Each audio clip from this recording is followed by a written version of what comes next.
Hello, good morning. It's Tracy Daviero from Your VA Mentor. I'm here, I guess that's backwards for you guys, but that's okay.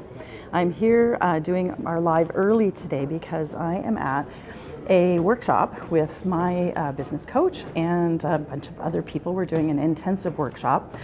And I was going to come on a little bit later today whenever we had our lunch break, but she just gave us an assignment to do create a piece of content in 15 minutes about something that we had been talking with our people about. So I'm trying to find a spot here where there's not a lot of people. It's a little difficult, so I'm just going to go down here. Welcome to you who are coming on. You're probably most of you watching on the replay today just because I'm a little bit early. So what I'm talking about, we'll see how this lighting and stuff works. There's a pretty little plant here.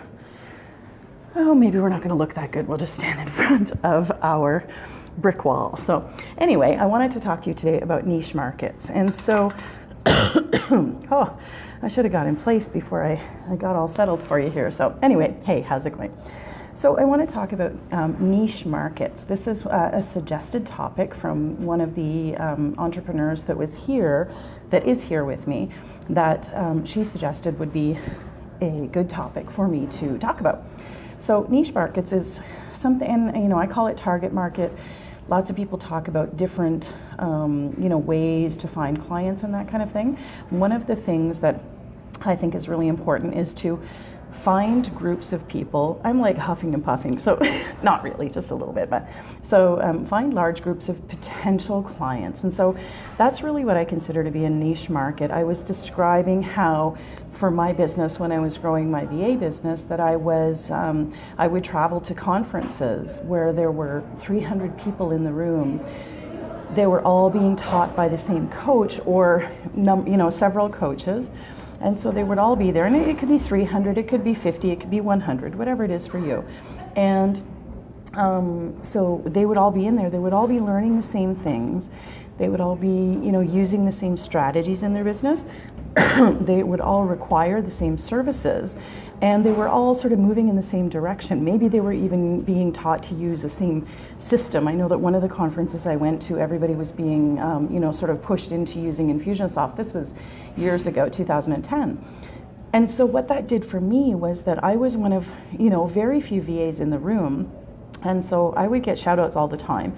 And also my clients were in the room. I would go to the events that my clients were attending so that they could refer me to other people. And when they would, someone would say, who are you using to do your VA work? They would send them over to me, and I got a ton of referrals really easily like that. So niche markets are really, really important for the physical places that you're going to market your business, but also they're really important for everything that you do. So all of your content that you're creating, when you know who it is you're talking to, and when you know what it is that they want to hear about, you develop the content, you put it out there, and then the people that you're going to reach, the people that are going to be reading it, they're large groups of people, right? It's very specific to them. It speaks to them. They understand, sort of the terminology that you're using, but not only that, they understand that you are the one who can help them in their business.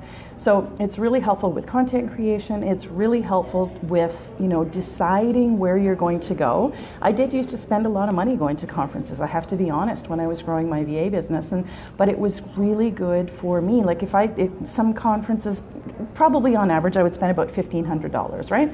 So you go with your flight, your hotel, I would share a room with somebody, meals, all that kind of thing. So my expense was probably about $1,500, but I was signing clients that were $1,000 a month, $500 a month, or $600, whatever. So you get your return on investment back really, really quickly. So if you scale that down for, wherever you are in your business, wherever you are doing your networking and that kind of thing, look for that ROI and think about it and say, okay, what is the cost for me to go to this? Where there are a lot of people in the same place. Buying a ticket for an event is, generally the biggest issue whenever you're in town, when you're local in town. That's usually your biggest expense. So think about what you need to do at that event and what those people need and what those people are looking for so that you can make back your money on that ticket, and be really specific about who you talk to and what you say to them. So niche markets, super important. You call it a target market, whatever you like, but certainly there are such big advantages to really focus focus your marketing efforts and your strategies whenever you know who you're talking to and how specifically you can help them. I hope that's a helpful tip for you today. I've done my homework, so now you go do yours, pick a niche market, and I would love to hear about it in the group. Talk about who you're targeting, who you're talking to, the things you're saying to them, maybe the things you're learning about as you do some research around your market. So take care, have a good day. Oh,